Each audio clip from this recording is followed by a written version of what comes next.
अस्सलाम वालेकुम। फाइनली कैसे हो आप लोग? फाइनली आवाज़ आ रही है?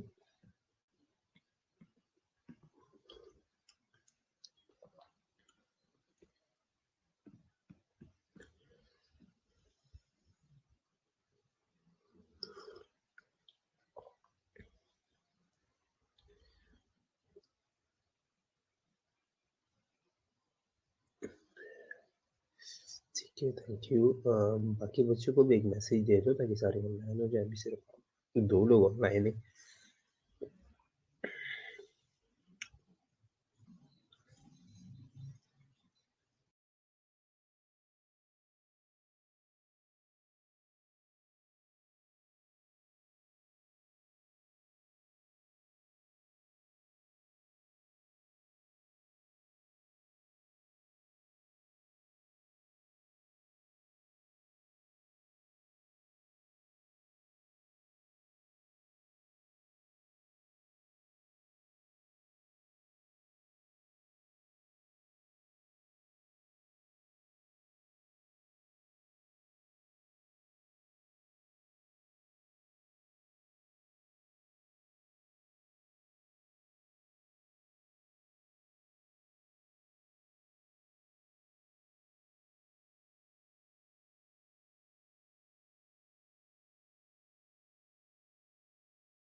वालेकुम अस्सलाम हमज़ा।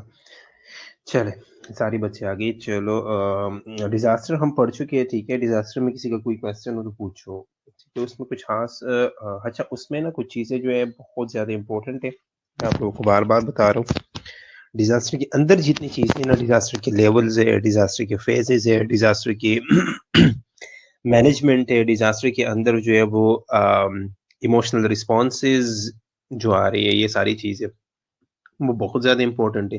इसके अलावा ट्रियाज रहेगा, ट्रियाज में फिर दोनों ट्रियाज बहुत ज़्यादा इम्पोर्टेंट है। ट्रियाज की कलर कोडिंग वगैरह बहुत इम्पोर्टेंट है। और ट्रियाज में डिज़ास्टर ट्रियाज में और इमरजेंसी ट्रियाज में क्या डिफरेंस है, ये चीज़ें बहुत ज़्यादा इम्पोर्टेंट है। ठीक है,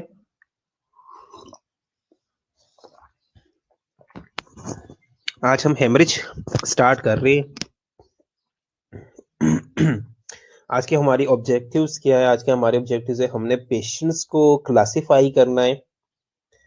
एस्टिमेटेड ब्लड लॉस के हिसाब से, ठीक है, एस्टिमेटेड ब्लड लॉस के हिसाब से हमने पेशेंट्स को क्लासिफाई करना है। इसके अलावा हमने ईच क्लास के हिसाब से जो है वो एसोसिएटेड साइन सिम्टम्स देखने हैं, ठीक है। सबसे पहले हमने देखना है कि हेमरेज क्या है, फिर हम हेमरेज अगर हमारे पास पेशेंट आता है तो हम किस तरह क्लासिफाई करेंगे उसे। हेमरेज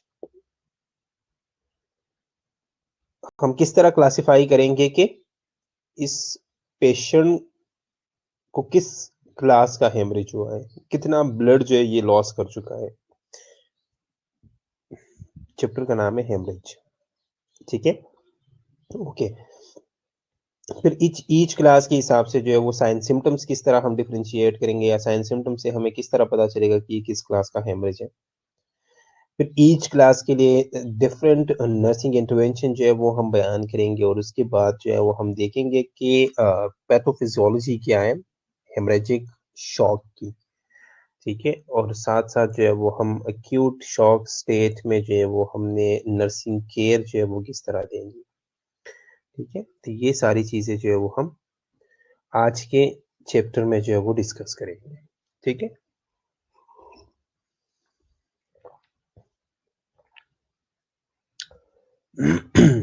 हेमरेज क्या है? Haemorrhage is the most common cause in of shock in trauma patient. Haemorrhage क्या है? ब्लीडिंग। अब ब्लीडिंग जो है ना, ये मोस्ट कॉमन काज है ट्रॉमा पेशेंट्स के अंदर शॉक का। कोई भी आपके पास ट्रॉमा का पेशेंट आता है, ठीक है, उसमें जो मोस्ट कॉमन कॉज होता है ना शॉक का, वो क्या होता है? वो हेमरेज होता है, वो ब्लीडिंग होता है। क्योंकि पेशेंट आपके पास आता है, ठीक है, वो ब्लड लॉस कर चुका होता है, वो इतना ब्लड लॉस कर चुका होता है कि वो शॉक में जा चुका होता है, या शॉक में जाने की उसकी चांसेस ज्यादा होती है। The trauma patient's response to blood loss is made more complex by shift of fluid among the fluid compartment in the body, particularly in the extracellular fluid compartment. Trauma patient में ना जो सबसे main एक complex situation होती है वो ये है कि इनमें फ्लूइड शिफ्ट्स के बहुत ज्यादा चांसेस होते हैं। इसमें अक्सर जो पेशेंट्स आते हैं वो फ्लूइड शिफ्ट के साथ आते हैं। इनका फ्लूइड जो है वो बॉडी की फ्लूइड कंपार्टमेंट्स के अंदर जो है वो एक जगह से दूसरी जगह जो है वो शिफ्ट होते रहते हैं अक्सर, और मोस्टली जो है वो एक्स्ट्रासेलुलर में ही जाती है। मोस्टली जो एक्स्ट्रासेलुलर फ्लूइड कंपार्टमेंट है ना, उधर ही फ्लूइड शिफ्ट हो जाता है।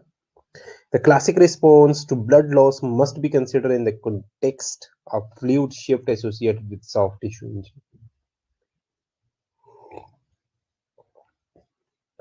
जितनी भी सॉफ्ट टिश्यूज इंजरीज होती है ना, फॉर एग्जांपल किसी को जो है वो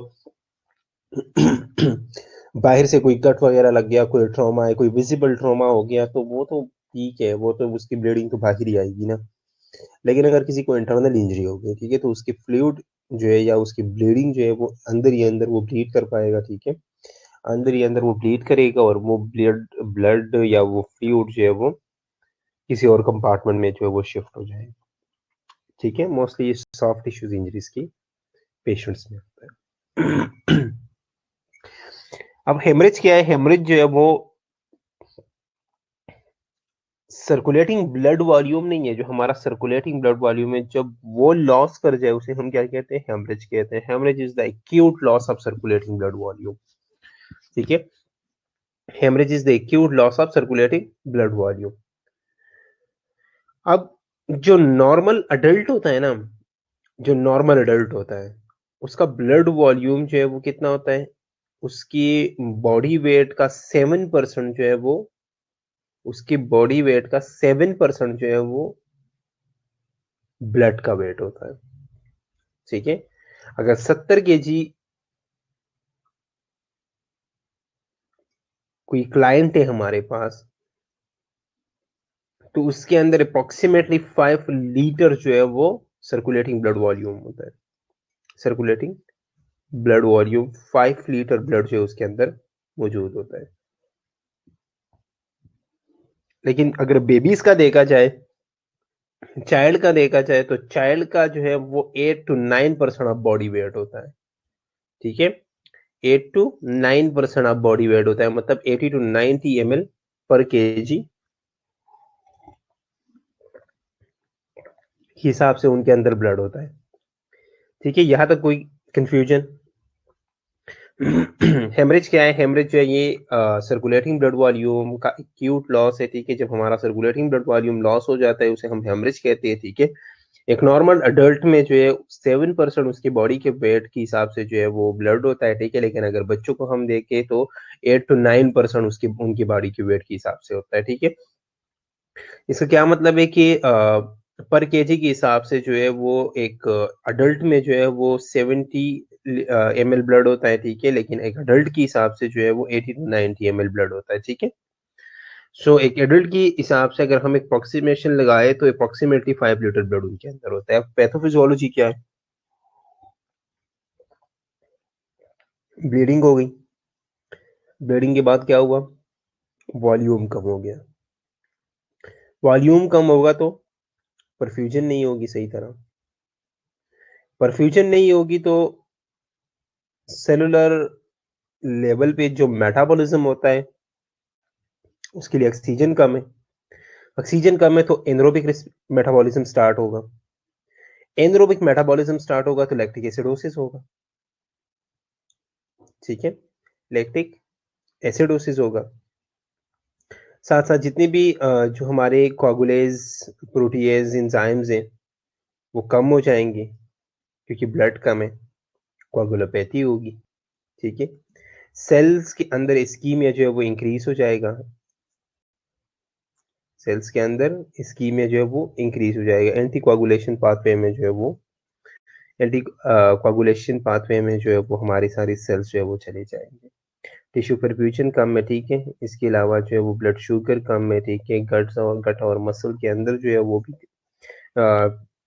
ब्लड की जो है वो कमी है, तो अर्ली ये कंपनसेटरी प्रोसेस वगैरह जो है वो स्टार्ट हो जाएंगी। ठीक है, आगे देखो अब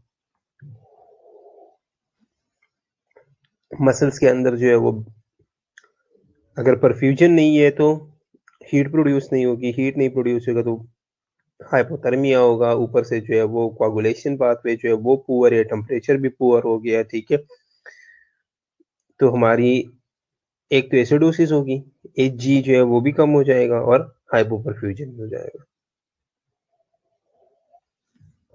अब देखो इसको एक पाथवे के हिसाब से बनाते हैं। ठीक है, इसको एक कॉन्सेप्ट से बनाते हैं। यहाँ पे अब सबसे पहले क्या हुआ, जब भी हमारी कहीं पे ब्लीडिंग होती है, ठीक है, जब भी कहीं पे ब्लीडिंग होती है, इधर देखो ब्लीडिंग हो गई। ठीक है, वॉल्यूम कम हो गया।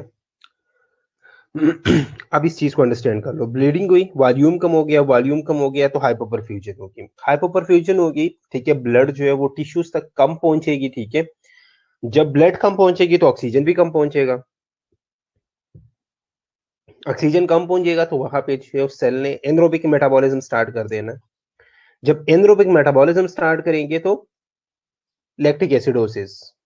ठीक है, क्योंकि एनरोबिक रेस्पिरेशन की का जो एंड प्रोडक्ट निकलता है वो लैक्टिक एसिड निकलता है। लैक्टिक एसिड वहां भी प्रोड्यूस होगा तो लैक्टिक एसिडोसिस होगा।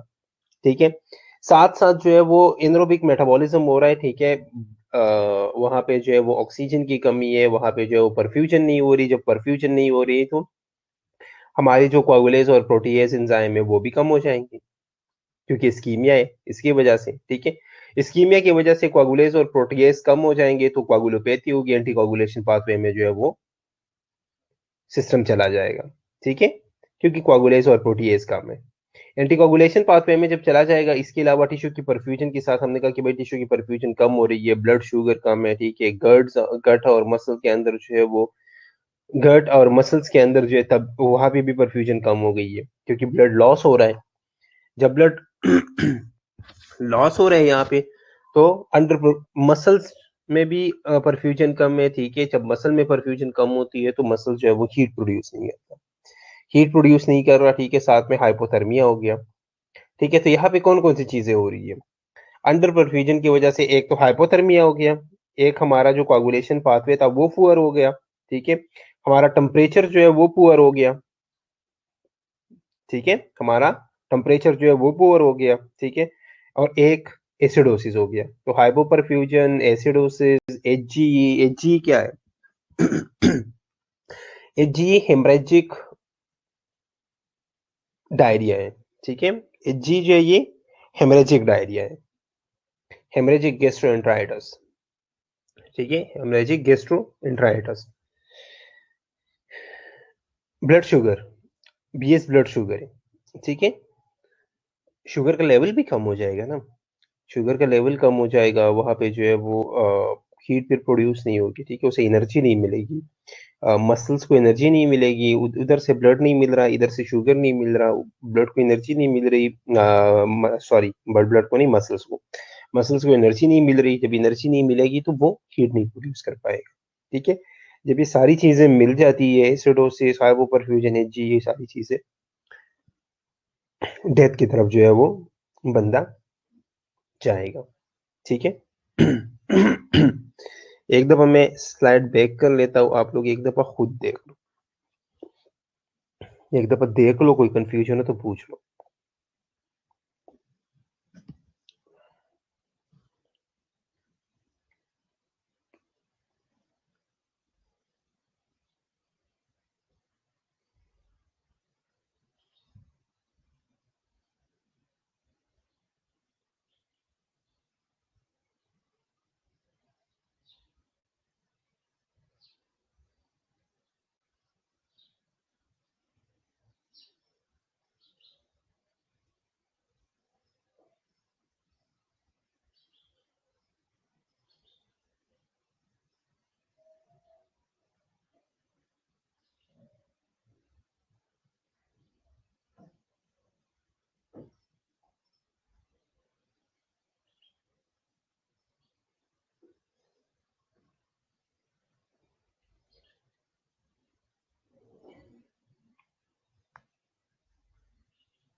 ब्लड शुगर,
क्लियर है यहाँ तक? यहाँ देख लो आप।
क्लियर है ये भी?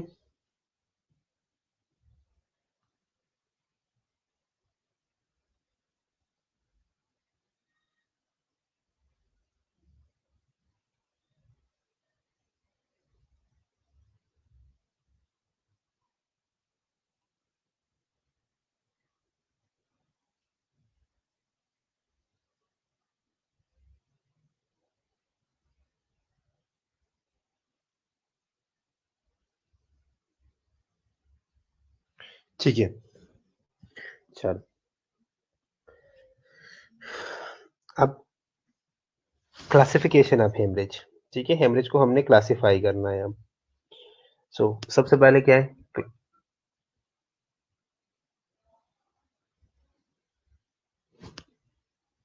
जी जी बिल्कुल, कोagulation असल में ना हमारी कोagulation पाथवेज जो है वो कम हो जाते हैं। ठीक है, कोagulation जो है वो कम हो जाता है, तो वहां पे फिर ये जो एच जी है ना, ये असल में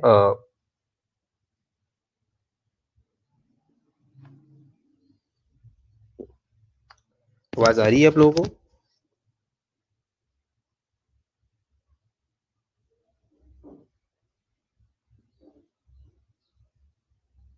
ठीक है, ओके।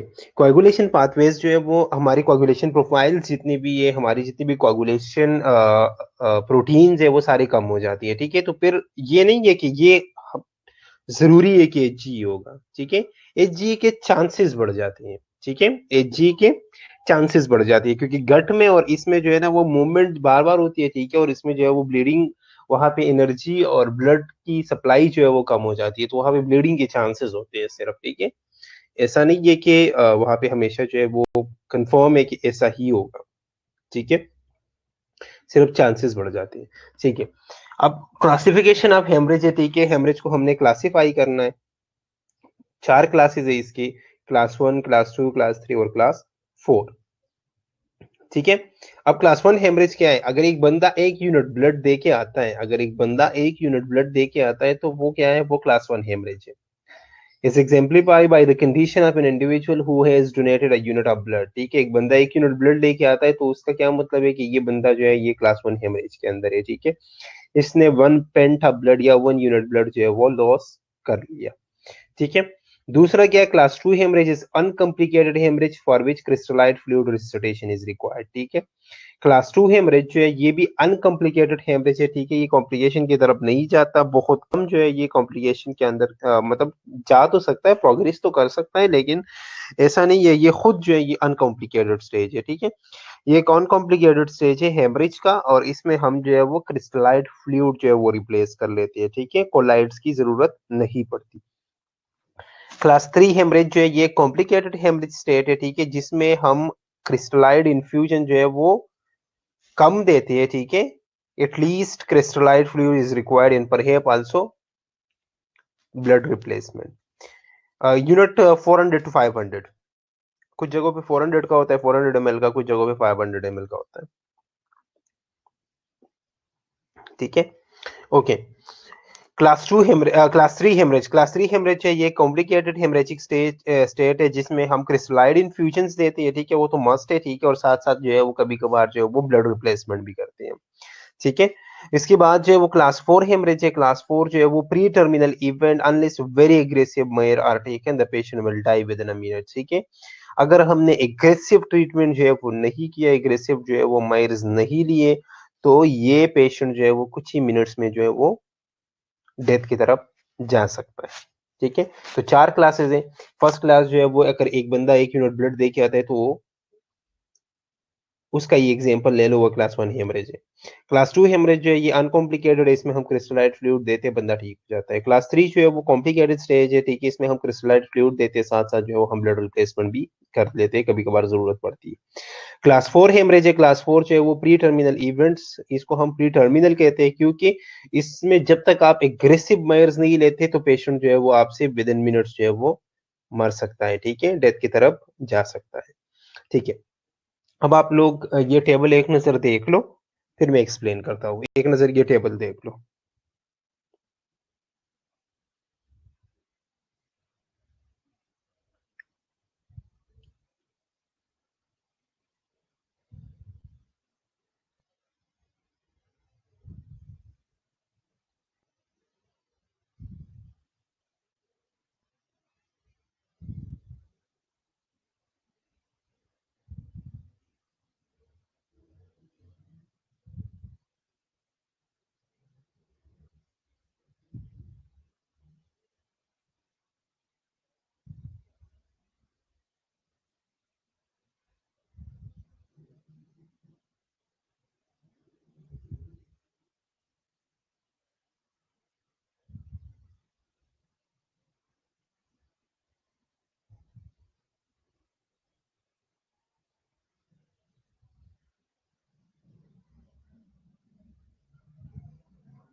ठीक है। क्रिस्टलाइट फ्लूइड्स क्या है? क्रिस्टलाइट फ्लूइड जो है ये जो हम क्रिस्टलाइट फ्लूइड और कोलाइट फ्लूइड 2 तरह की फ्लूइड्स होते हैं, ठीक है? एक बच्ची ने क्वेश्चन किया, मैं वही एक्सप्लेन कर रहा हूँ, आप लोग तब तक जो है ये टेबल देख लो। क्रिस्टलाइड और कोलाइड्स, ठीक है? 2 तरह की फ्लूइड्स होती है। अब क्रिस्टलाइड्स और कोलाइड्स में क्या फ़र्क है? क्रिस्टलाइड्स वो फ्लूइड है जो कि फ्रीली एक कंपार्टमेंट से दूसरे कंपार्टमेंट में मूव कर सकते हैं। जो कि फ्रीली एक कंपार्टमेंट से दूसरे कंपार्टमेंट में मूव कर सकते हैं, वो क्या है? वो क्रिस्टलाइट्स फ्लूइड्स है, ठीक है? और जो फ्रीली मूव नहीं करते वो कोलाइड फ्लूइड्स है, ठीक है? अब एग्जांपल ले लो। क्रिस्टलाइट्स कौन-कौन सी है? क्रिस्टलाइट्स में 3 तरह की फ्लूइड्स आती है। आइसोटोनिक, हाइपोटोनिक, हाइपरटोनिक, ठीक है? मोस्टली जो हम यूज़ करते हैं वो आइसोटोनिक फ्लूइड्स यूज़ करते हैं। आइसोटोनिक में कौन से? ये जो हमारा नॉर्मल सलाइन है, ये जो हमारा रिंगर लिक्टेट है, ये जो हमारा डेक्सट्रोज़ वाटर है, डेक्सट्रोज़ 5% है, डेक्सट्रोज़ सलाइन है, ठीक है? ये सारे क्या है? ये सारे हमारे क्रिस्टलाइट फ्लूइड्स हैं, ठीक है? क्रिस्टलाइट फ्लूइड्स में 2-3 की तरह की 2 हैसियतें हैं। एक तो क्रिस्टलाइट फ्लूइड जो है वो फ्रीली मूव करती है, किस वजह से करती है? क्योंकि इसकी ऑस्मोलैलिटी जो है वो सेम होती है, ठीक है? दूसरा अब कोलाइड फ्लूइड्स। कोलाइड जो है वो जितने भी ब्लड प्रोडक्ट्स हैं ना, वो सारे क्या है? वो कोलाइड्स हैं। वो फ्रीली एक कंपार्टमेंट से दूसरे कंपार्टमेंट में मूव नहीं कर सकते, ठीक है? कोलाइड के अंदर जो है वो कौन-कौन से आते हैं? कोलाइड में हमारे जो है वो फ्रेश फ्रोज़न प्लाज़्मा है, ठीक है? इसके अलावा आरबीसीज़ आती है, ठीक है? डब्ल्यूबीसीज़ आती है, प्लेटलेट्स, ये सारी चीज़ें जो है ये क्या है? ये कोलाइड से, ठीक है? इसके अलावा एक कोलाइड है जो कि हम हॉस्पिटल में यूज़ करते हैं बहुत ज़्यादा, वो कौन-सा है? आप लोगों ने उसे देखा भी है, ठीक है? एक कोलाइड है जो कि हम बहुत ज़्यादा यूज़ करते हैं हॉस्पिटल्स में। बताना ज़रा वो कौन-सा कोलाइड है?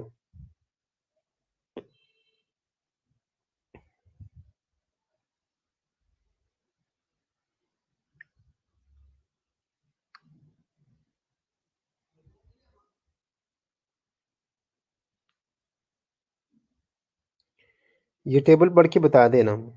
और साथ-साथ मुझे ये बता दें कि वो कौन-सा कोलाइड है जो कि हम हॉस्पिटल में ज़्यादातर यूज़ करते हैं?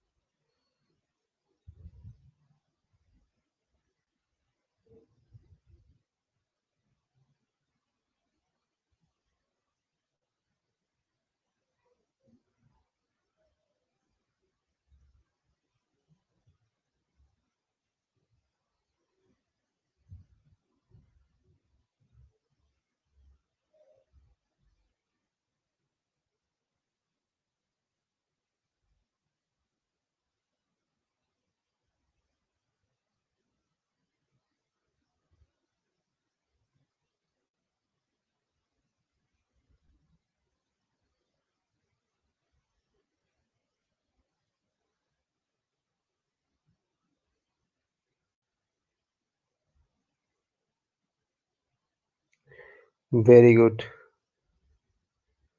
किसका इसका आंसर ठीक है? सिर्फ सिमरा का। Simra very good.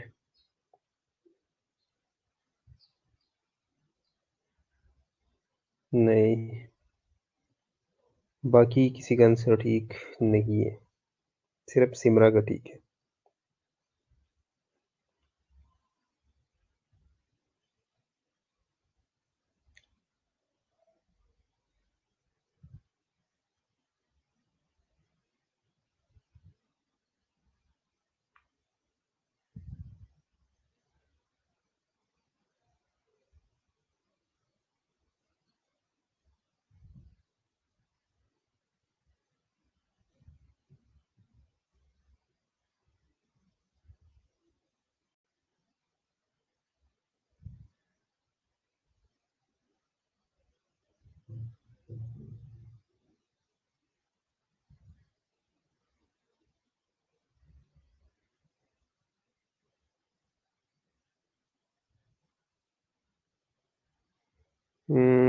ब्लड नहीं, ब्लड तो वैसे भी यूज होता है।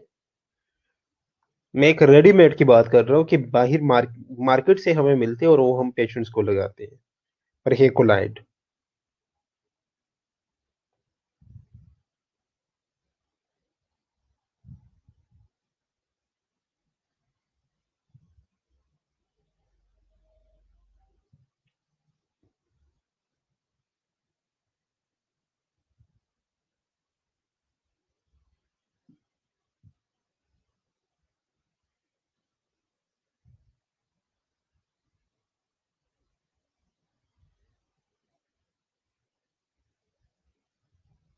माशाल्लाह।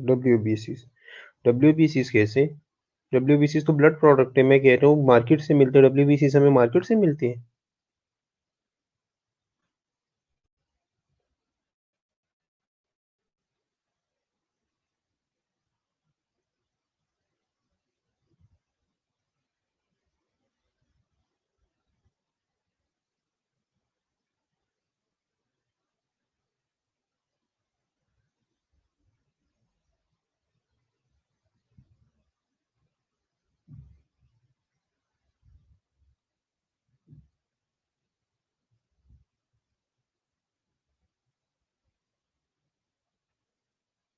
ठीक है, हेमासिल यूज करते हैं हम। सिमरा का आंसर बिल्कुल ठीक है, सिर्फ सिमरा नहीं कहा कि हेमासिल यूज करते हैं। हेमासिल जो है वो क्या है? हेमाक्सिल कुछ लोग कहते हैं, कुछ लोग हेमासिल कहते हैं, ठीक है। वो क्या है? वो कोलाइट है, ठीक है। वो हम लगाते हैं पेशेंट्स को, जो हम कि हमें मार्केट से मिलता है, वो कोलाइड। बाकी जो आयरन और आप लोग जो कह रहे हो सारे, नहीं ये चीजें नहीं है। अल्ब्यूमिन तो नहीं है। अल्ब्यूमिन जो है वो कोलाइड नहीं है, अल्ब्यूमिन जो है वो प्रोटीन्स है, ठीक है। ये विनोफर और आयरन, ये वही वो आयरन ही है, विनोफर, ठीक है। तो ये चीजें नहीं है।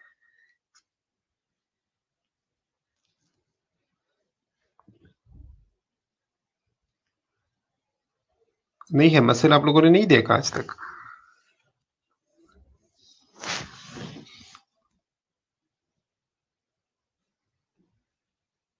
1000 ml का आता है, ठीक है, 1 लीटर का। 500 होता है, 1000 का होता है, 500 होता है शायद, ठीक है। और एक थोड़ा सा ना वो येलो विश सा कलर होता है थोड़ा सा, ठीक है, हेमसेल का। वो हम कोलाइड्स जो है वो हम लगा लेते हैं पेशेंट्स को, ठीक है। अब ये टेबल देखना जरा, ठीक है, टेबल देखो आप। Estimated blood loss based on a patient initial presentation, ठीक है। आपके पास पेशेंट आया, आपने किन किन चीजों को देखना है और किस क्लास में उसे पुट करना है, ठीक है। 4 क्लासेस है, ऊपर 4 क्लासेस लिखी हुई है, ठीक है। क्लास 1, क्लास 2, क्लास 3, क्लास 4, ठीक है। और नीचे जो है वो सारी करेक्टरिस्टिक्स लिखी है कि किस क्लास में किस चीज की कितनी कमी होगी, ठीक है। तो ब्लड लॉस सबसे पहले देख लो। ब्लड लॉस क्लास 1 में जो है वो अप टू 750 ml है, ठीक है। क्लास 2 में जो है वो 750 से लेके 1500 तक है। क्लास 3 में जो है वो 1500 से लेके 2000 तक है। और क्लास 4 में 2000 से ज्यादा है। किस कंडीशन में यूज होता है? जब ब्लड की कमी हो, हाइपोलीमिया में यूज होता है, ठीक है। ओके, नेक्स्ट जो है वो फिर क्या है, नेक्स्ट जो है वो ब्लड लॉस है, ठीक है। परसेंटेज के हिसाब से ब्लड लॉस जो है वो एक में 15% है, दूसरे में 15 से 30% है, तीसरी में 30 से 40% है, और चौथे में जो है वो 40% से ज्यादा है, ठीक है। ओके, अब इसके बाद क्या है, इसके बाद जो है वो पल्स रेट है, ठीक है। पल्स रेट जो है वो बीट पर मिनट, ठीक है। अब एक में 100 से कम है, दूसरी में जो है वो 100 से 120 तक है, तीसरी में जो है 120 से 140 तक है, और फोर्थ वन में जो है वो 140 से ज्यादा है, ठीक है। उसके बाद सिस्टोलिक ब्लड प्रेशर है। सिस्टोलिक एक में नॉर्मल है, दूसरे में भी नॉर्मल है, तीसरे में डिक्रीज है, चौथे में डिक्रीज है, ठीक है। पल्स प्रेशर है, ठीक है, इस एक में नॉर्मल या इंक्रीज होगा, दूसरे में जो है वो डिक्रीज है, तीसरे में डिक्रीज है, चौथे में डिक्रीज है, ठीक है।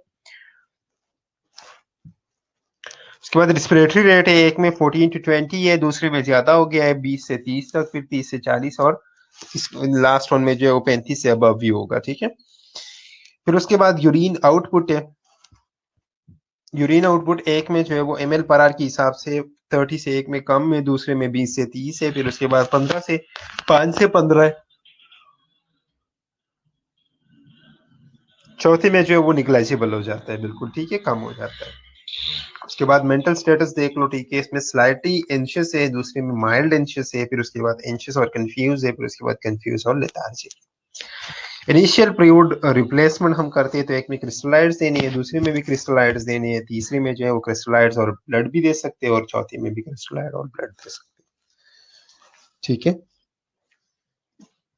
इस टेबल को अगर याद कर लिया आप लोगों ने, या इस टेबल को अंडरस्टैंड कर लिया, तो इसका मतलब आप लोगों को सब कुछ पता चल गया, ठीक है, कि इसको आप एक कंप्लीट क्लास को यहाँ से जो है वो डिफाइन कर सकते हो, एक्सप्लेन कर सकते हो विथ ट्रीटमेंट। सब कुछ जो है वो आप यहाँ से देख के बता सकते हो, साइन सिम्टम्स बता सकते हो, उसकी डेफिनेशन कर सकते हो, डिफाइन कर सकते हो, उससे साइन सिम्टम बता सकते हो। इसके अलावा उसको ट्रीट करना, किस चीज से हम इसे ट्रीट करते हैं, सारी चीजें आप यहाँ से बता सकते हो, ठीक है।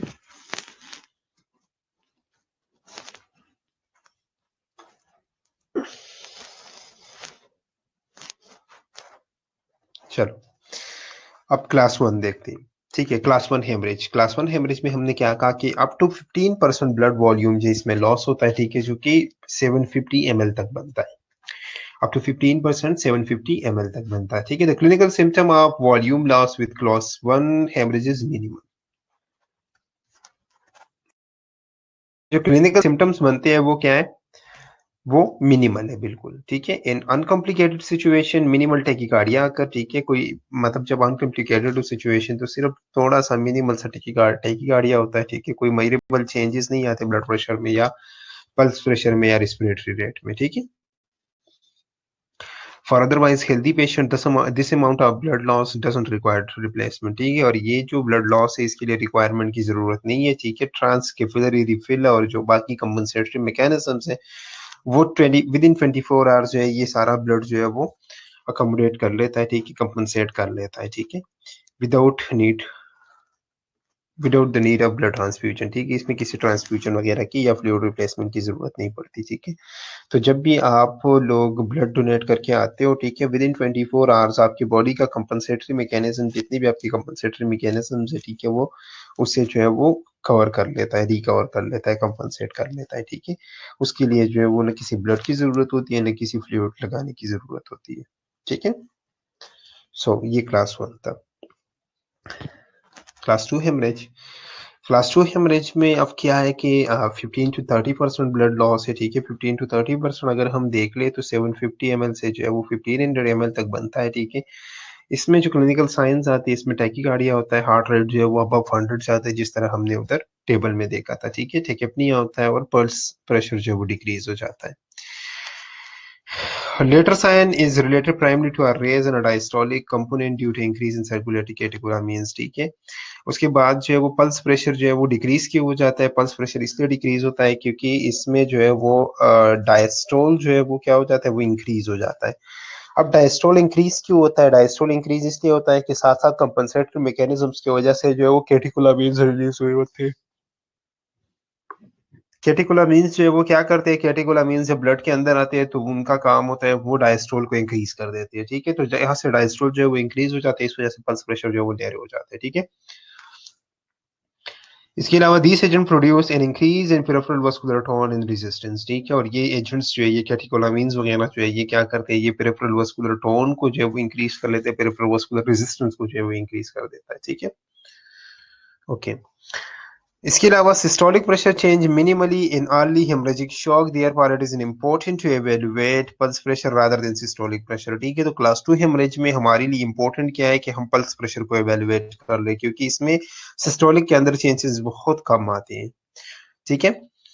Other pertinent clinical finding with this amount of blood loss includes subcentral nervous system, इसमें इंसान जो है वो थोड़ा सा एंक्शियस हो जाता है, ठीक है, हॉस्टाइल हो जाता है, ठीक है। Despite the significant blood loss in cardiovascular changes, urinary output is only mildly affected, ठीक है। इसमें अभी जो है वो स्टार्ट होता है, तो इसमें यूरिनरी आउटपुट जो है वो मिनिमली जो है वो या माइल्डली जो है वो अफेक्ट होता है। इसमें जो यूरिन आउटपुट आता है वो 20 to 30 ml पर आवर के हिसाब से जो है वो आना शुरू हो जाता है, ठीक है। फिर उसके बाद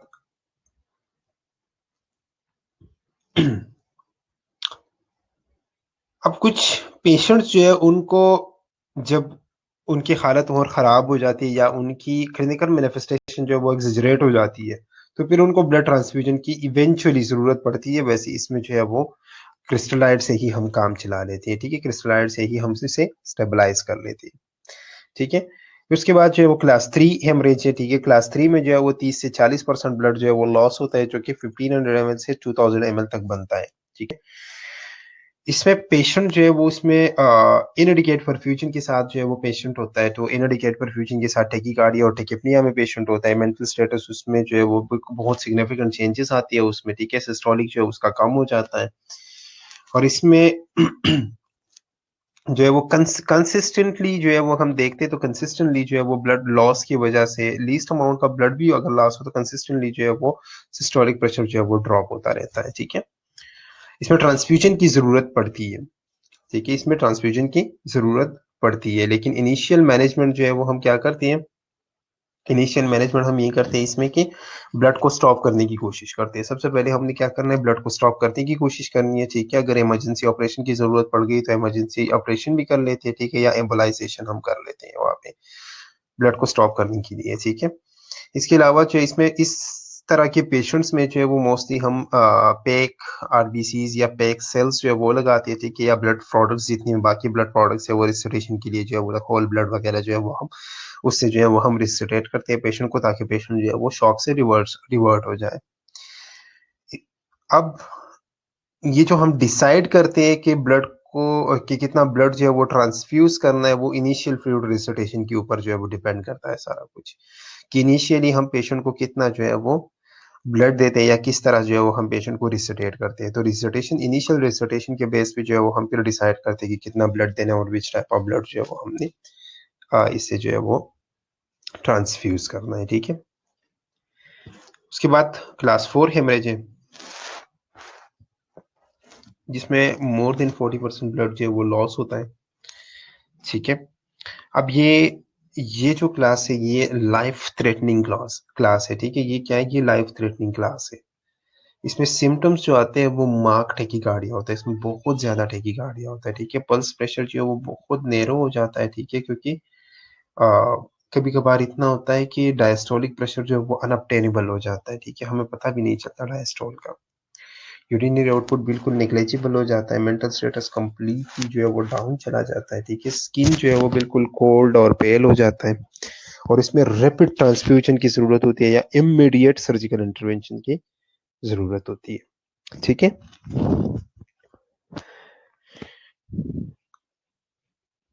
अब अगर ये पेशेंट 50% से ज्यादा ब्लड लॉस कर गया, ठीक है, loss of more than 50% of blood volume result in loss of consciousness, ये पेशेंट जो है ये अनकॉन्शियस हो जाएगा, ठीक है। ये पेशेंट अनकॉन्शियस हो जाएगा, इसका पल्स और इसका जो ब्लड प्रेशर है वो बिल्कुल डिक्रीज हो जाएंगे।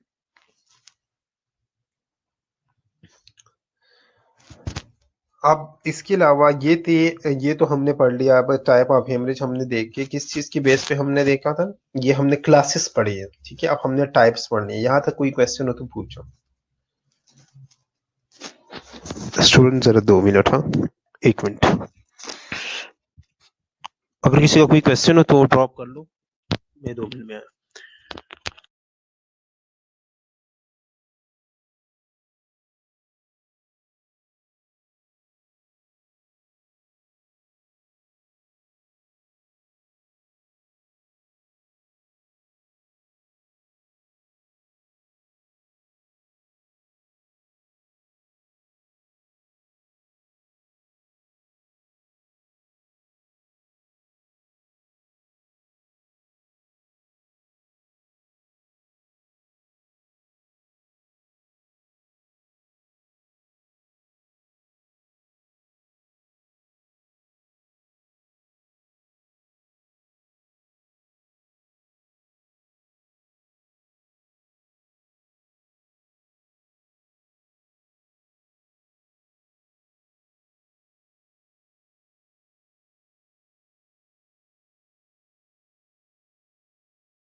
ओके स्टूडेंट्स, अब आवाज आ रही है? आवाज में बंद करके गया था क्योंकि मैंने आप लोगों को बताया था कि मैं आ रहा हूँ 2 मिनट में।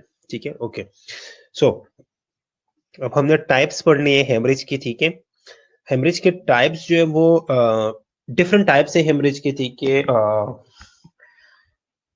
नेचर ऑफ ब्लड वेसल्स के हिसाब से, depending on the nature of blood vessel involve, कौन सा ब्लड वेसल इन्वॉल्व है, ठीक है, उसके अलग टाइप से, टाइमिंग के हिसाब से अलग टाइप से, ड्यूरेशन के हिसाब से अलग टाइप से, नेचर के हिसाब से अलग टाइप से, और टाइप के हिसाब से, जो टाइप ऑफ इंटरवेंशन हम कर रहे हैं उसके हिसाब से जो है वो अलग टाइप से। ठीक है, okay. Types of haemorrhage vessel involve, ठीक है, कौन सा ब्लड वेसल इन्वॉल्व है उसके हिसाब से, कैपिलरी हेमरेज, वीनस हेमरेज और आर्टीरियल हेमरेज।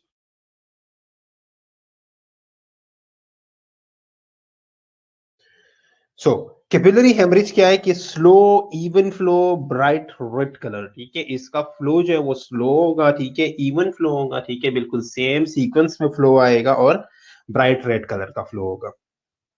ठीक है, ओके।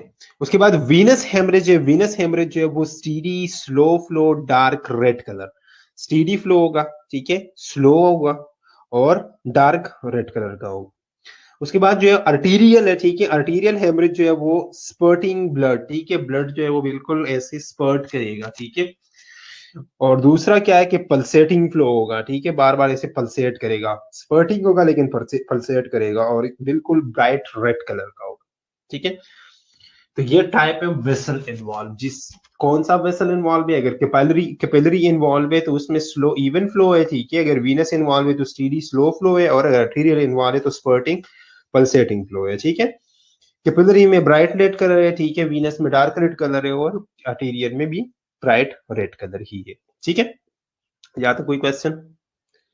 ओके, नेक्स्ट ड्यूरेशन के हिसाब से, ड्यूरेशन के हिसाब से एक्यूट हेमरेज और क्रॉनिक हेमरेज। एक्यूट हेमरेज क्या है, occur suddenly oesophageal vessel bleeding due to portal hypertension, अचानक जो है वो कहीं पे ब्लड स्टार्ट हो, ब्लीडिंग स्टार्ट हो गई, तो वो क्या है, वो एक्यूट हेमरेज है। क्रॉनिक हेमरेज क्या है कि एनीमिया है, ठीक है, एक बंदे को जो है वो एनीमिया है, ठीक है, तो वो क्या है, वो क्रॉनिक हेमरेज है। ठीक है, ओके। टाइमिंग के हिसाब से, वो ड्यूरेशन के हिसाब से था, अब ये टाइमिंग के हिसाब से। टाइमिंग के हिसाब से क्या है, प्राइमरी है, रिएक्शनरी है और सेकेंडरी है। ठीक है, तीन टाइप से। प्राइमरी क्या है, occur at the time of surgery, cause is injury to vessel, maybe arterial, venous or capillary, most common in surgery and malignancies। Primary क्या है, उसी टाइम पे जब आप किसी टाइम पे सर्जरी कर रहे हो, ठीक है, आपसे जो है वो गलती से कोई वेन कट गया, कोई आर्टरी कट गई, कोई जो है वो कैपिलरी कट गई, उसी टाइम जो है वो ब्लीडिंग स्टार्ट हो गई, वो प्राइमरी ब्लीडिंग है। उसके बाद रिएक्शनरी ब्लीडिंग है। रिएक्शनरी ब्लीडिंग जो है वो ब्लीडिंग विद इन 24 आवर। ठीक है, आपने जो है वो सर्जरी की, सर्जरी से विद इन 24 आवर्स तक जो है, या वैसे तो यूजुअली 4 से 6 घंटे तक जो है वो ब्लीडिंग अक्सर होती है, लेकिन अगर 24 घंटे तक ब्लीडिंग हुई तो वो रिएक्शनरी ब्लीडिंग है। कॉज क्या है कि आपका कोई लाइगेट जो है, आपने जो स्टिचेस लगाई है वो कहीं पे स्लिप हुए हैं, ठीक है, कोई क्लॉट जो है वो डिसलॉज हो गया, ठीक है, या जो आपने वेजोस्पेज्म वगैरह किया, ठीक है, वो सिजेट हो गया, वो सही नहीं है, इसकी वजह से जो है वो जो ब्लीडिंग हो रही है, मतलब आपकी सर्जरी के अंदर आपने जो चीजें की है उसमें कोई इश्यू आ रहा है, वो रिएक्शनरी ब्लीडिंग है। ठीक है, और ये ब्लीडिंग कब स्टार्ट होती है, जब आपका आर्टीरियल या वीनस प्रेशर जो है वो रेस कर जाता है, तो ये ब्लीडिंग जो है वो स्टार्ट हो जाती है। उसके बाद सेकेंडरी ब्लीडिंग है। सेकेंडरी ब्लीडिंग क्या है, occur after 7 to 14 days of surgery. ठीक है, ये कब स्टार्ट होता है, 7 से 14 दिन बाद जो है ये स्टार्ट होता है। Causes sloughing of vessel due to infection, pressure, necrosis और मैलिग्नेंसीज। ठीक है, या तो कई वेसल जो है वो इधर उधर हुआ है, ठीक है, किसी इन्फेक्शन की वजह से, किसी प्रेशर निक्रोसिस की वजह से, किसी मैलिग्नेंसी की वजह से उसके ऊपर जो है वो प्रेशर आया हुआ है, ठीक है, तो उसकी वजह से जो है वो प्रॉब्लम आ रही है।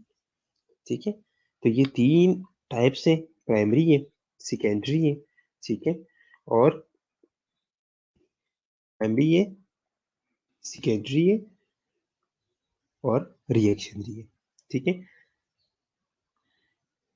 यहाँ तक क्लियर है? ओके, अब nature nature of blood, external है कि इंटरनल है, रिवील है कि कंसील है, ठीक है। एक्सटर्नल हेमरेज या रिवील हेमरेज जिसे हम कहते हैं, विजिबल ब्लीडिंग हो रही है, ठीक है, तो ये क्या, ये एक्सटर्नल हेमरेज है, ठीक है। अगर इंटरनल कोई ट्रॉमा है तो इंटरनल ब्लीडिंग हो रही है, कोई ब्लंट या पेनिट्रेटिंग ट्रॉमा है, ठीक है, तो वो जो इनविजिबल ब्लीडिंग होती है वो इंटरनल ब्लीडिंग है या कंसील ब्लीडिंग है। इंटरनल ब्लीडिंग बहुत खतरनाक है, ठीक है, एक्सटर्नल से, क्योंकि एक्सटर्नल तो हमें नजर आ रहा है, ठीक है, हम बाहर से उसे जो है वो कंट्रोल कर लेते हैं, लेकिन इंटरनल ब्लीडिंग का कभी कभार जो है वो पता नहीं चलता, इस वजह से उसकी मोर्टेलिटी और मॉर्बिडिटी रेट जो है बहुत हाई है। उसके बाद है सर्जिकल हेमरेज और नॉन सर्जिकल, ठीक है। एक तो हो गया एक्सटर्नल इंटरनल, दूसरा क्या है, दूसरा जो है वो सर्जिकल और नॉन सर्जिकल। सर्जिकल क्या है कि किसी सर्जरी की वजह, अच्छा, अब ये जो है ये इंटरवेंशन की बेस पे है, ठीक है, ये इंटरवेंशन की बेस पे है, ये दो सर्जिकल और नॉन सर्जिकल। अब अगर हम इसे सर्जिकली जो है वो कंट्रोल कर सकते हैं, तो वो क्या है, वो सर्जिकल हेमरेज है। अगर सर्जिकली हम उसे कंट्रोल नहीं कर सकते, फॉर एग्जांपल जो है वो कोई कोagulation एब्नॉर्मेलिटी है, तो उसे हम सर्जिकली ट्रीट तो नहीं कर सकते, तो वो क्या है, वो नॉन सर्जिकल हेमरेज है, ठीक है। यहाँ तक कोई क्वेश्चन?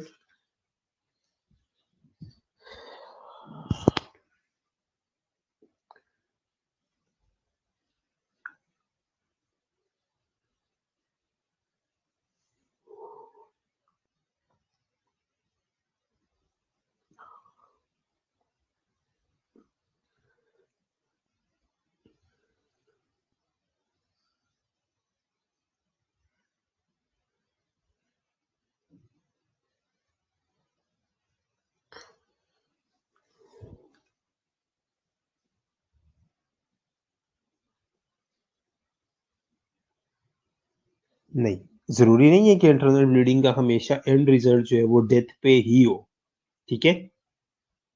इंटरनल ब्लीडिंग के लिए, अच्छा, मोस्टली आप लोगों ने देखा होगा इंटरनल ब्लीडिंग के लिए हम इंजेक्शन कौन सा देते हैं?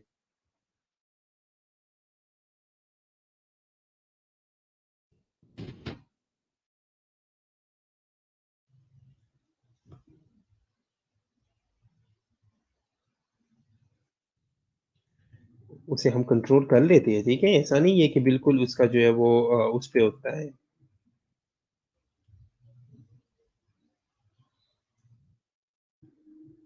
कंट्रोल हो जाता है, या तो हम अल्लाह, सॉरी, ठीक है, या तो हम जो है वो किसी उसके साथ कर लेते हैं, कोई सर्जरी वगैरह कर लेते हैं, या हम मेडिसिन से उसे कंट्रोल कर लेते हैं, लेकिन वो कंट्रोल कर लेते हैं।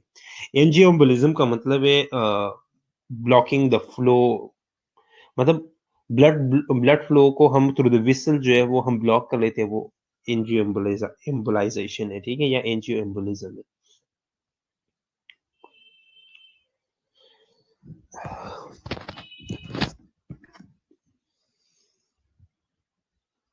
ठीक है। और कोई क्वेश्चन?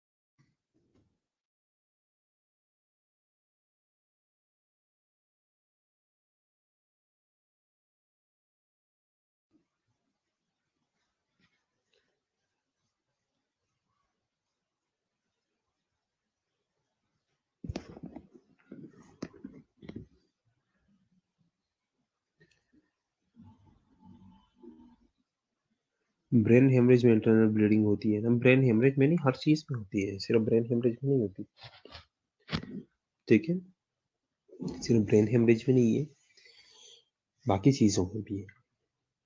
किसी को अगर किसी ने एक्सीडेंट किया, ठीक है, कोई चेस्ट इंजरी हो गई, कोई ब्लंट ट्रॉमा हो गया, कोई पेनिट्रेटिंग ट्रॉमा हो गया, ठीक है, इंटरनली वो ब्लीड कर रहा है, तो वो भी तो इंटरनल ब्लीडिंग है ना,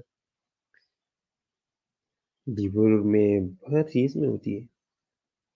अब ब्रेन में थोड़ी खतरनाक इसलिए है कि ब्रेन को जो है, ब्रेन से जो है वो ब्रेन की सर्जरी थोड़ी खतरनाक है, कॉम्प्लिकेटेड है ना, डेलिकेटेड ऑर्गन है ज्यादा। और उसकी रिकवरी के चांसेस बहुत कम होते हैं। इसमें थोड़ा-सा वो खतरनाक होता है, बाकी ये नहीं है कि सिर्फ़ सिर्फ़ उसी में ही होती है।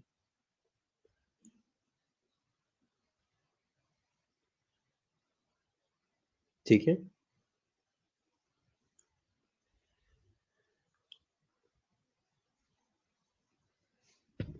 ओके। अब इनिशियल मैनेजमेंट ऑफ हेमरेज है। The basic management principle is to stop bleeding. Initially हमने हेमरेज को कैसे मैनेज करना है? हमने ब्लीडिंग स्टॉप करके फ्लूइड वॉल्यूम जो है वो रिप्लेस करना है। ठीक है? ब्लीडिंग स्टॉप करके हमने फ्लूइड वॉल्यूम रिप्लेसमेंट करनी है।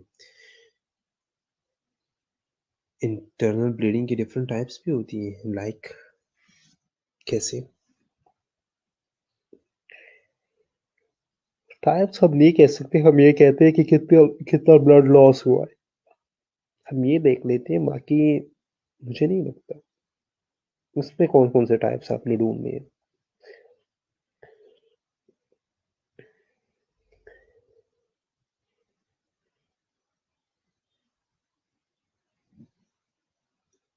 नहीं अभी नहीं, हम ब्रेक थोड़ी देर बाद कर लेते हैं। मैं कोशिश करूँगा कि 10:30 में हम लेक्चर एंड कर लेते हैं। ठीक है? ब्रेक बाद में कर लें।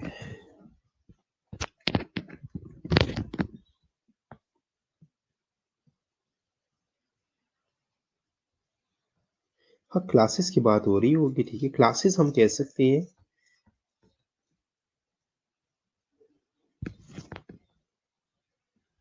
हाँ, ये भी हो सकता है कि ब्लीडिंग हुई हो और ब्लीडिंग जो है वो अंदर जो है वो ब्लीडिंग जो है वो रुक गई हो, ठीक है? या क्लॉट वगैरह बन गया हो, ये हो सकता है। या क्लासेस हो सकता है। हो सकता है कि अंदर भी जो है वो मतलब हम ये कहते हैं कि भई कितना ब्लड लॉस हुआ है, तो उसको हम जो है वो क्लासेस के अंदर जो है वो डिवाइड करें, ठीक है? लेकिन इस तरह जैसे हम कहते हैं कि भई जो है वो टाइप्स, तो वैसे कोई टाइप्स नहीं है इंटरनली। हाँ, क्लॉट तो बहुत खतरनाक चीज़ है ना, क्लॉट अगर रह गया हो तो। वो तो ब्लॉकेज कर लेता है ना। और ये जो मूवीज़ में कहते हैं ना कि क्लॉट हो गया, ये वो सारी चीज़, वो ब्रेन में तो वैसे ही बहुत खतरनाक है क्लॉट हो गया ना। ब्रेन में बहुत खतरनाक है। हाँ, बुक में आई थिंक है ये चैप्टर।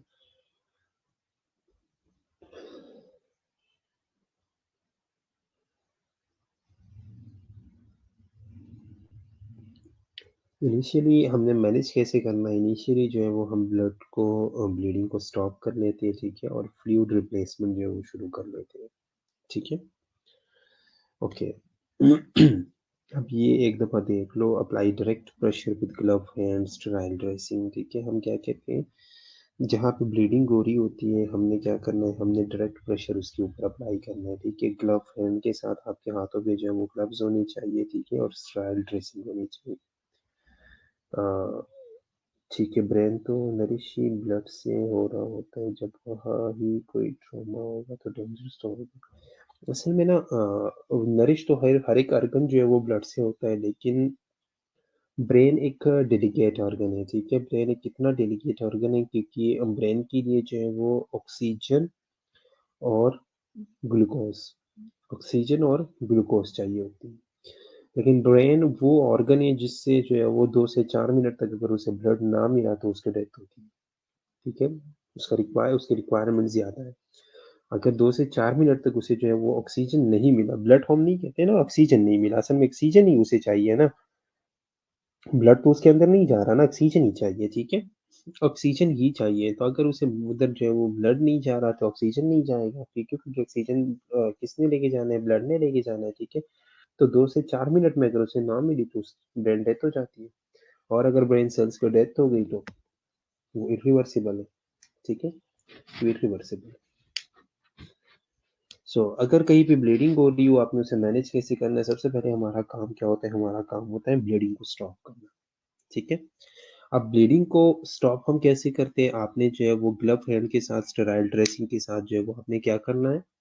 आपने उसके ऊपर जो है वो प्रेशर देना है, ठीक है? इसके बाद जो है वो अगर ब्लीडिंग स्टॉप हो गई तो ठीक है। अगर ब्लीडिंग स्टॉप हो गई तो ठीक है, उसे ट्रीट कर लो शॉक के लिए, उनको केयर दे दो, ठीक है, डेफिनेटिव केयर दे दो, सारी कुछ ठीक है। लेकिन अगर ब्लीडिंग स्टॉप नहीं हुई तो आपने क्या करना है, आपने एक्सट्रीमिटी को एलिवेट करना है। ये बहुत इंपॉर्टेंट है, ये डायग्राम बहुत, ये जो फ्लो चार्ट बना हुआ है ना, ये बहुत इंपॉर्टेंट है, ठीक है। Management of how to stop bleeding, ठीक है। आपने डायरेक्ट प्रेशर दिया ग्लव हैंड के साथ, स्टेरॉइड ड्रेसिंग के साथ, अगर स्टॉप हो गया तो ठीक है, उसे शॉक के लिए ट्रीट करो, डेफिनेटिव ट्रीटमेंट दे। तो लेकिन अगर नहीं हुआ तो आपने एक्सट्रीमिटी को एलिवेट करना है।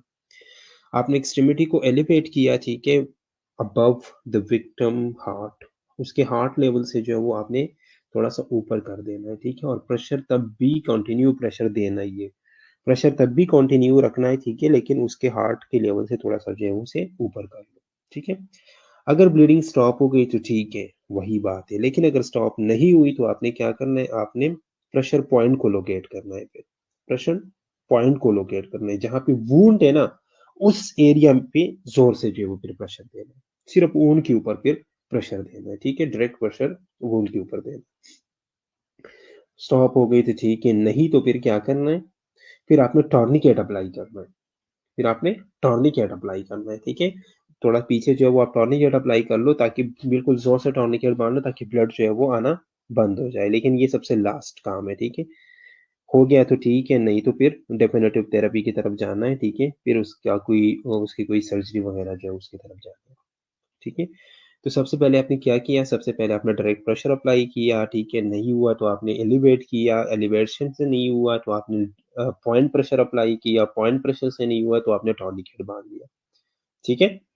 तो ये क्या है, ये ब्लीडिंग को स्टॉप करने के लिए एक पाथवे है, ठीक है, फ्लो चार्ट है, जिससे जो है वो हमने ब्लीडिंग को स्टॉप करना है, ठीक है।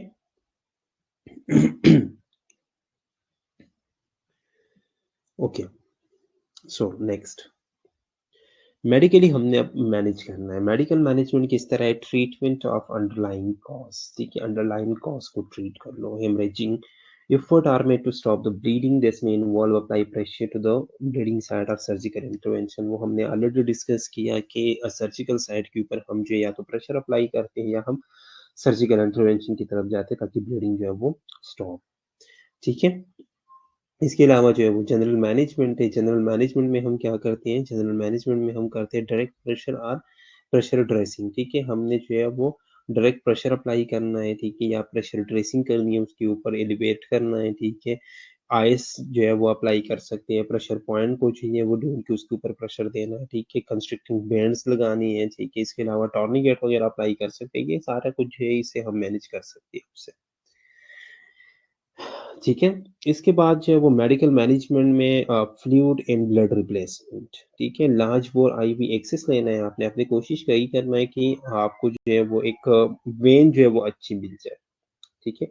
वेन जो है वो अच्छी मिल जाए, अच्छी वेन अगर आपको मिल गई, अच्छा वेन मिल गया, बड़ा वेन मिल गया, तो आपने उसमें जो है वो अच्छी आईवी पास करनी है। ये नहीं है कि भाई वेन इतना बड़ा है और आपने उसमें 24 की आईवी घुसा दी और आप कहते हो कि भाई मैं फ्लूइड रिप्लेसमेंट कर रहा हूँ। अब ये तो गलत है, ये तो आप ज्यादती कर रहे हो फिर, ठीक है।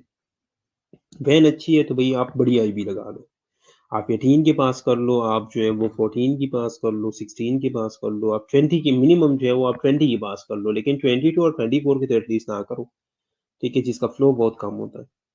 तो आपने बड़ी आईवी लेनी है, ठीक है, लार्ज बोर आईवी एक्सिस ढूंढना है और उसमें अच्छी आईवी जो है वो आपने पास करनी है, ठीक है, या कोई सेंट्रल वेनस एक्सिस लेना है, ठीक है, जिसका गेज होता है 16 या 14, ठीक है।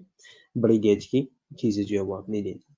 उसके बाद आपने क्या करना है, फ्लूइड रिप्लेसमेंट करना है। फ्लूइड रिप्लेसमेंट में हम जो है वो नॉर्मल सलाइन, जिसको हम सोडियम क्लोराइड 0.9% इन्फ्यूजन कहते हैं, ठीक है, वो देनी है, या रिंगर लिक्विड देनी है। इसके अलावा जो है वो आप प्लाज्मा एक्सपेंडर्स दे सकते हो, इसके अलावा आप ब्लड ट्रांसफ्यूजन कर सकते हो, एंटीबायोटिक थेरेपी दे सकते हो, ठीक है।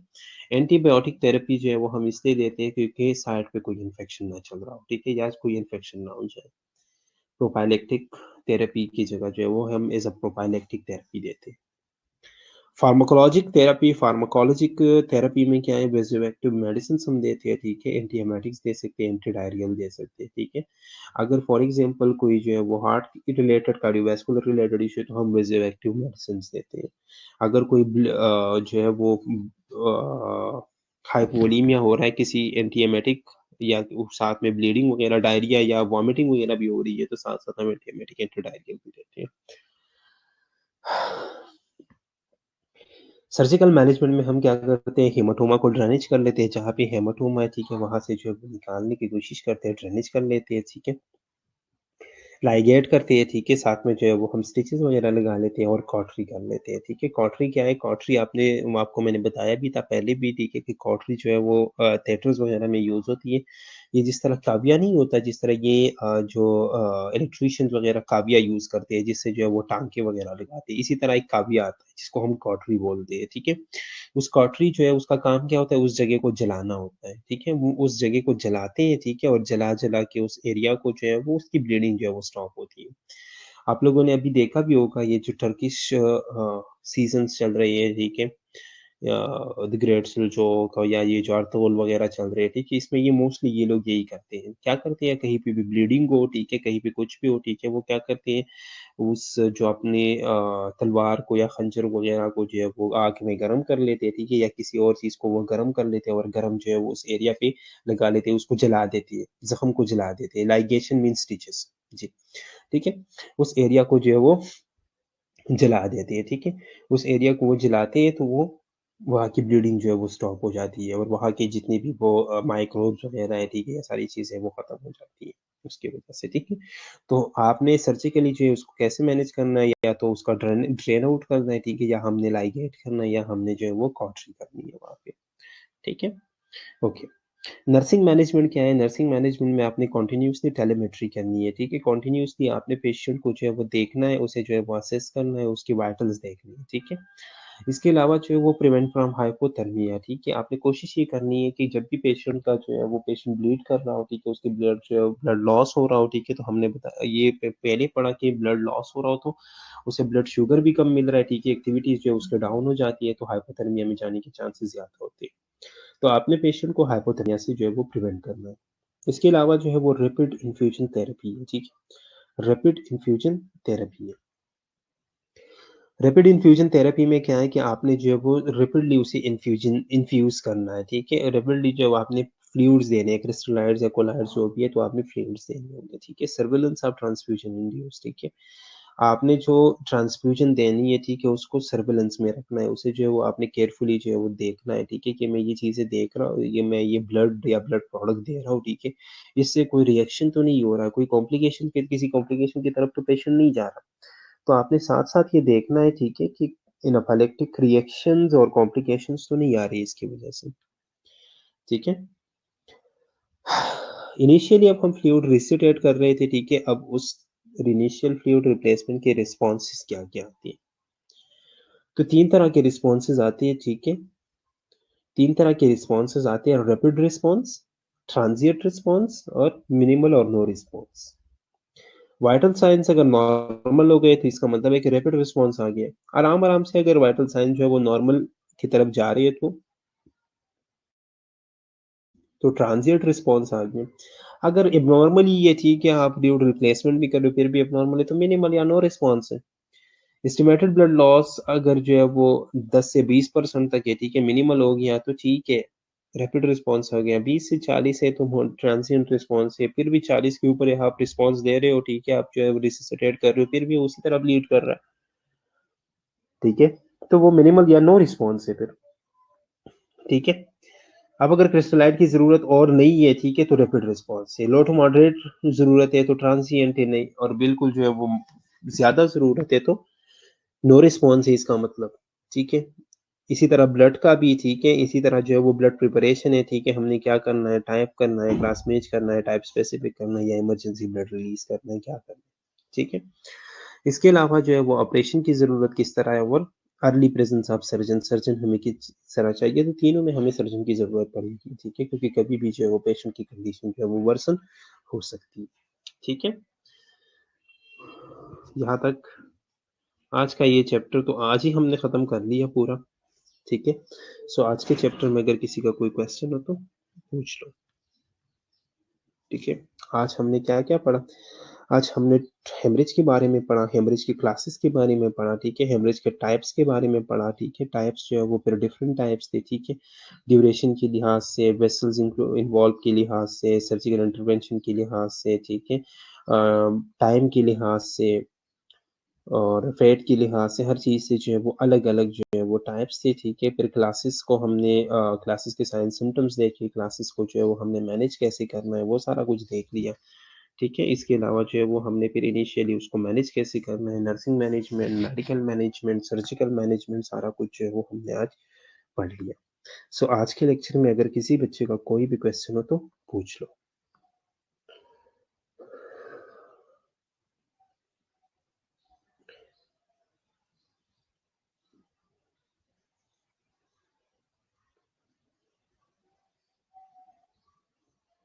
सब कुछ पढ़ लिया आज।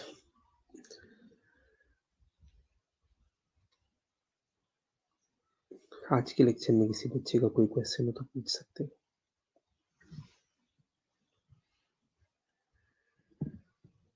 इंटरेस्टिंग था। अच्छा, मुझसे पूछो। नहीं, इंटरेस्टिंग तो है वैसे, हेमरेज जो है वो इंटरेस्टिंग है थोड़ा-सा टॉपिक। असल में ईज़ी है, अंडरस्टैंडेबल है, इस वजह से इंटरेस्टिंग लगता है ये। अंडरस्टैंडेबल है, असल में इसमें क्लियर बाउंड्रीज़ है, बिल्कुल क्लियर जो है वो एक सेग्रीगेशन बनाया हुआ है कि यहाँ से यहाँ तक है तो ये क्लास 1 है, यहाँ से यहाँ तक है तो क्लास 2 है, यहाँ से यहाँ तक है तो क्लास 3 है, इस तरह। एक जब आपके पास क्लियर बाउंड्रीज़ हो किसी चीज़ में तो अंडरस्टैंडिंग अच्छी होती है। इस वजह से जो थोड़ा-सा इंटरेस्टिंग लगता है फिर।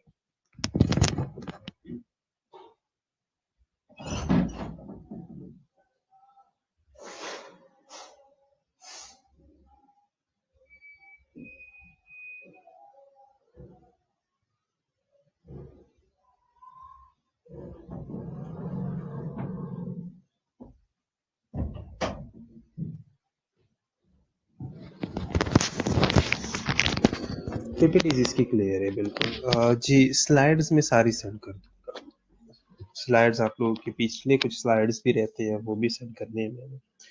असल में कुछ चीज़ें मेरी सिस्टम में और कोविड की वजह से जो है मैं क्वारंटीन हूँ, तो मेरे पास सिर्फ़ यहाँ पे लैपटॉप है। मिनिमल रिसोर्सेज़ है मेरे पास यहाँ पे। तो इस वजह से जो है वो कुछ चीज़ें थोड़ी-सी लेट हो रही हैं, ठीक है? तो दुआ करें जैसे मैं जो है वो इस कोविड से रिकवर कर जाता हूँ तो इंशाल्लाह फिर कॉलेज जाके सारी चीज़ें जो है इंशाल्लाह बेहतर हो जाएँगी, सारी चीज़ें मैं आप लोगों से शेयर कर दूँगा, ठीक है? जी, बिल्कुल, मुझे पता है कि अभी तक मैंने एक भी पीपीटी आप लोगों से शेयर नहीं की, ठीक है? लेकिन सारी सेंड कर दूँगा। बस सिर्फ़ ये है कि कोविड की वजह से मुझे से थोड़ा-सा जो है वो इश्यू आ रहा है।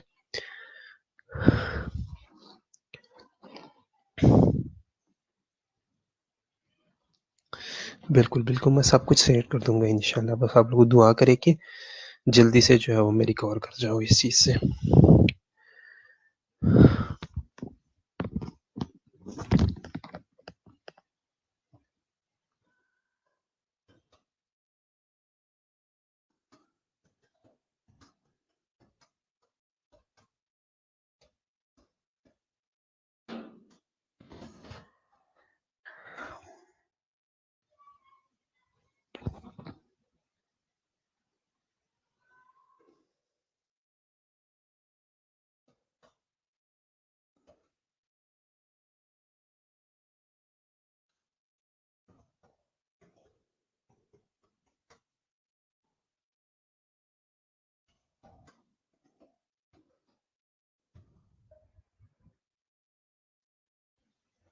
नहीं, नहीं, मैं कॉलेज में नहीं हूँ।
नहीं, मेडिसिन वगैरह खैर तो वो तो लेनी पड़ती है, सिम्टोमेटिक ट्रीटमेंट लेना पड़ता है। ठीक है।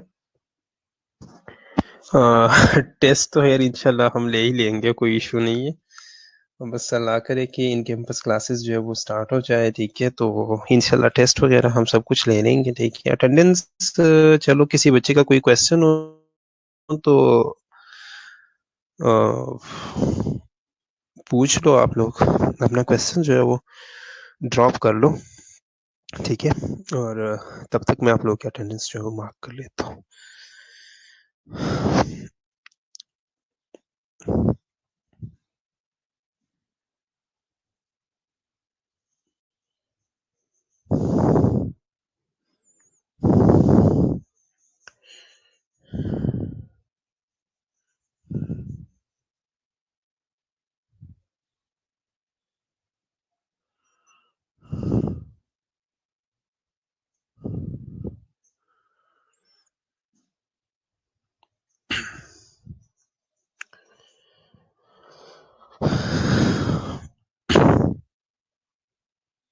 इंशाल्लाह इंशाल्लाह टेस्ट तो मैं ले ही लूँगा।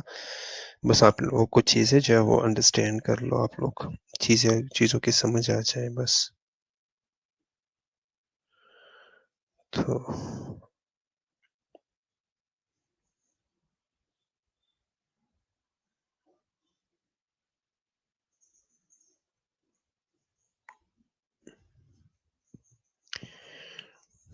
बाकी टेस्ट वगैरह का हो ही जाएगा, कोई इशू नहीं है।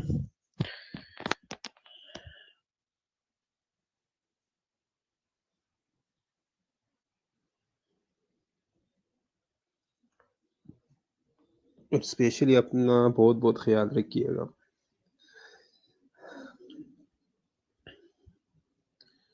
मजाक में ना लेना इस चीज़ को, क्योंकि आजकल जो है ये इन्फेक्शंस बहुत तेज़ी से जो है वो फैल रहा है, तो केयरफुल रहना बिल्कुल। ठीक है। अच्छा, अच्छा, अच्छा। ठीक है, मैं अटेंडेंस मार्क कर लूँ।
ठीक है, अटेंडेंस आप लोग की मार्क हो गई है, ठीक है।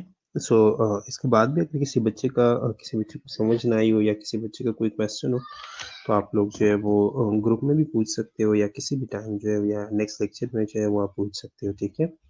सो काइंडली फिर पूछ लेना, ठीक है।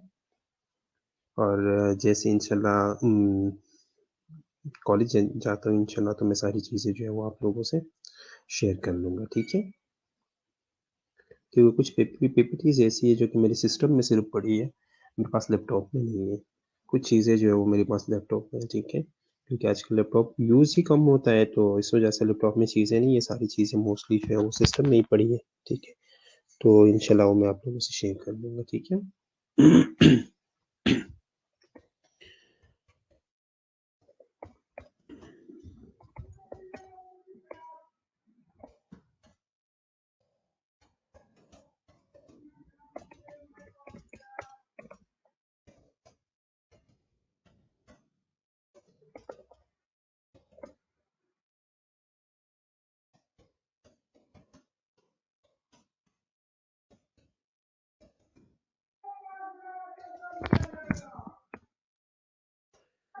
चलो ओके, अल्लाह हाफिज़, अपना बहुत बहुत ख्याल रखिएगा, ठीक है। और दुआओं में याद रखिएगा, ठीक है। ओके।